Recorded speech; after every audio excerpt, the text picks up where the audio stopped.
जय श्री राम। आइए आज सुनते हैं श्रीमद् भागवत महापुराण में आगे का वार्तालाप, जो कुंती ने भगवान की स्तुति की।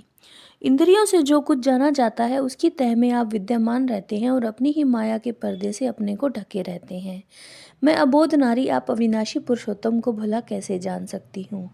जैसे मूढ़ लोग दूसरा वेश धारण किए हुए नट को प्रत्यक्ष देखकर भी नहीं पहचान सकते, वैसे ही आप दिखते हुए भी नहीं दिखते। आप शुद्ध हृदय वाले विचारशील जीवन मुक्त परम हंसों के हृदय में अपनी प्रेममय भक्ति का सृजन करने के लिए अवतीर्ण हुए हैं। फिर हम अल्प बुद्धि स्त्रियां आपको कैसे पहचान सकती हैं। आप श्री कृष्ण वासुदेव देवकी नंदन नंद गोप के लाडले लाल गोविंद को हमारा बारंबार प्रणाम है, जिनकी नाभि से ब्रह्मा का जन्म स्थान कमल प्रकट हुआ है, जो सुंदर कमलों की माला धारण करते हैं, जिनके नेत्र कमल के समान विशाल और कोमल हैं, जिनके चरण कमलों में कमल का चिन्ह है, श्री कृष्ण। ऐसे आपको मेरा बार बार नमस्कार है। ऋषिकेश, आपने अपने दुष्ट कंसे द्वारा कैद की हुई और चिरकाल से शोकग्रस्त देवकी की रक्षा की थी, वैसे ही पुत्रों के साथ मेरी भी आपने बार बार विपत्तियों से रक्षा की है। आप ही हमारे स्वामी हैं, आप सर्वशक्तिमान हैं श्री कृष्ण।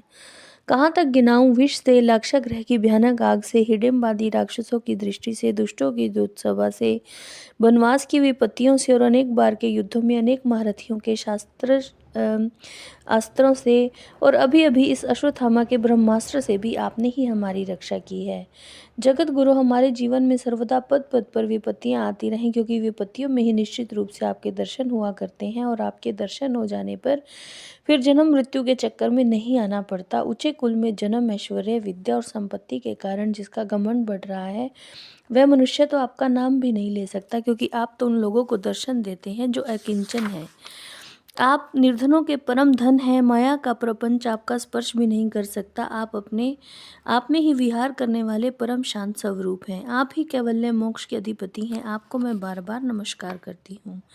मैं आपको अनादि अनंत सर्वव्यापक सबके नियंता काल रूप परमेश्वर समझती हूँ। संसार के समस्त पदार्थ और प्राणी आपस में टकराकर विषमता के कारण परस्पर विरुद्ध हो रहे हैं, परंतु आप सब में समान रूप से विचर रहे हैं।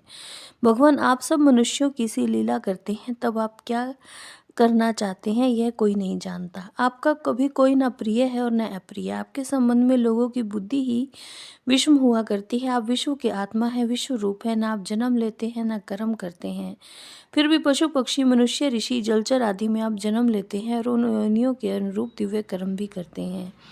यह आपकी लीला ही तो है। जब बचपन में आपने दूध की मटकी फोड़कर यशोदा मैया को खिला दिया था और उन्होंने आपको बांधने के लिए हाथ में रस्सी ली थी, तब आपकी आंखों में आंसू छलक आए थे, काजल कपोलों पर बह रहा था, नेत्र चंचल हो रहे थे और भय की भावना से आपने अपने मुख को नीचे की ओर झुका लिया था। आपकी उस दशा लीला छवि का ध्यान करके मैं मोहित हो जाती हूँ। भला जिससे भय भी बहन मानता है, उसकी यह दशा। आपने अजन्मा होकर भी जन्म क्यों लिया है? इसका कारण बतलाते हुए कोई कोई महापुरुष तो कहते हैं, जैसे मलयाचल की कीर्ति का विस्तार करने के लिए उसमें चंदन प्रकट होता है, वैसे ही अपने प्रिय भक्त पुण्य श्लोक राजा यदु की कीर्ति का विस्तार करने के लिए ही आपने उनके वंश में अवतार ग्रहण किया है। जय श्री राम।